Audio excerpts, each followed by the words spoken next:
Hey, Max. Yesterday was a big day. How did you celebrate and enjoy that moment with your family? I had some friends and family in town, so Dustin Bro, Tony Vitello, two of my good buddies from my Mizzou days. Both my parents, wife, three kids, and just had a nice little pizza. Had some pizza and some drinks, so I was able just to lay low at the house, just chill out, and just had a good time together.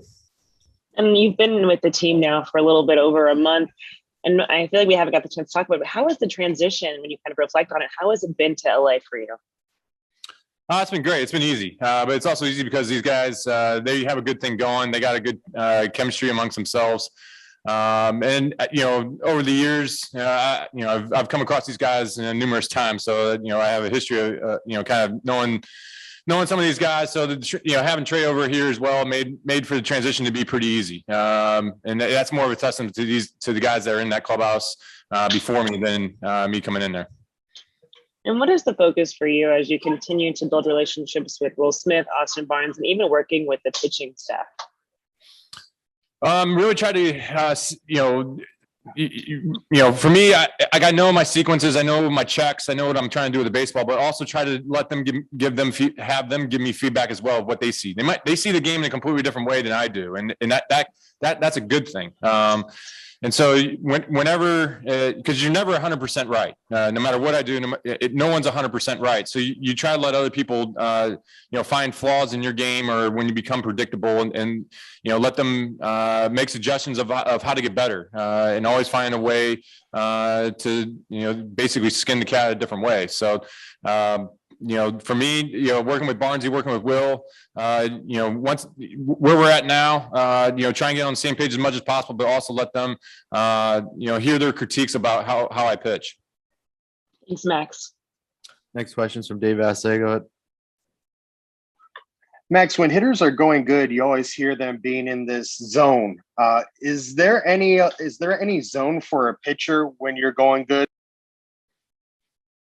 Yes and no, because as much as you can sit there and say, when you're getting results and balls are being hit at people, that you're on some type of roll, and that the results are going your way. I've been pitching long enough to know that those can snap on a dime, and you can not get results, and you could be doing the exact same thing, and all of a sudden the league has figured you out, and then they beat you down.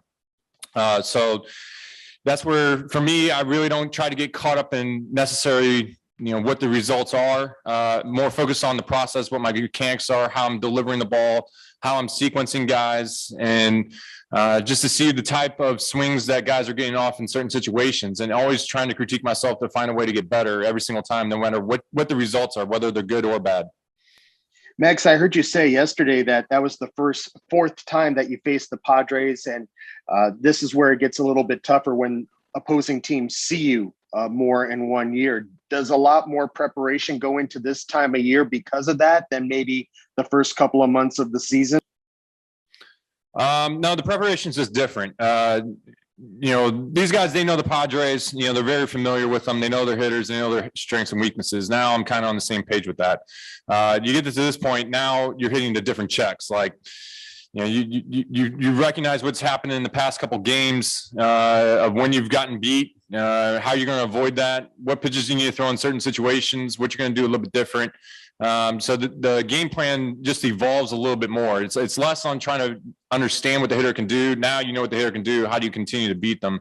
Because that's just as big of a challenge as facing them for the first time. Last thing for you, Clayton Kershaw is pitching for the first time tonight since July 3rd in Washington, D.C.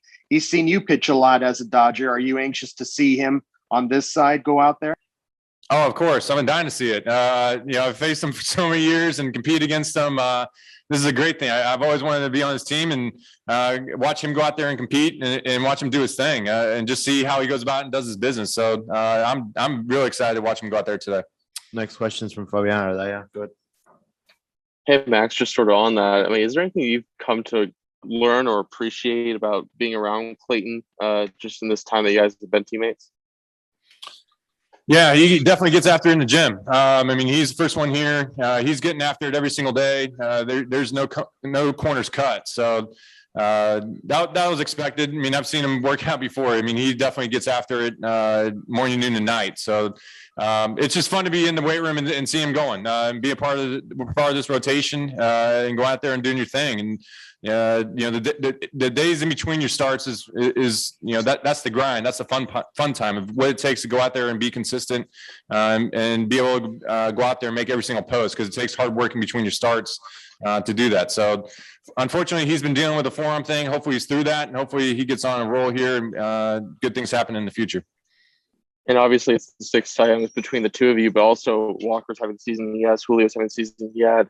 I mean, where does this sort of rotation sort of rank among some of the ones you've been part of so far? Yeah, it's been a short time, and Julio and Walk have really thrown the ball extremely well since I've been here, and so I'm able to talk to those guys about pitching, and it's great to be able to watch them go. For me, I've been spoiled. I mean, my career, I've been able to pitch along some of the best pitchers in the league. From my time in Arizona with Randy Johnson, Dan Heron, Brandon Webb, to in Detroit with Verr, with Porcello, with Sanchi, with Pfister, with Price, all those guys, and then they're in DC with Strauss and Zimmerman. Tanner, all those guys that really threw up some good in Corbin too as well. When we got there in 19, really was able to pitch along some guys that can really good starting pitchers across the league, and you can learn from everybody, whether it's a lefty or a righty. Some guys that might throw slower. You learn more about those guys because they know how to sequence maybe a touch better, and so you always try to learn from every single one of your rotation mates, no matter who they are. And just go out there and try to take something from their game and add it to yours. Thank you, Max. We got time for one more. Go ahead, Claudia.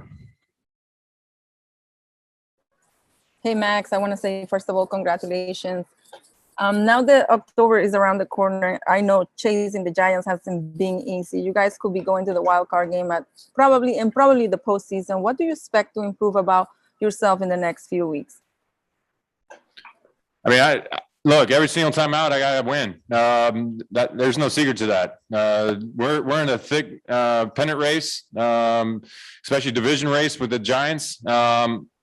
I mean, you want to win. You want to win the division. You don't want to have to go to a wild card. But if you do, I've also been a part of the team that has gone through the wild card game and found a way to win the World Series. So it's more about just getting to the postseason, playing your best baseball. It takes a month of playing great baseball, not just 1 week, one game, or anything like that. It takes a month. And so hopefully we put ourselves in the position to give ourselves the best chance to win.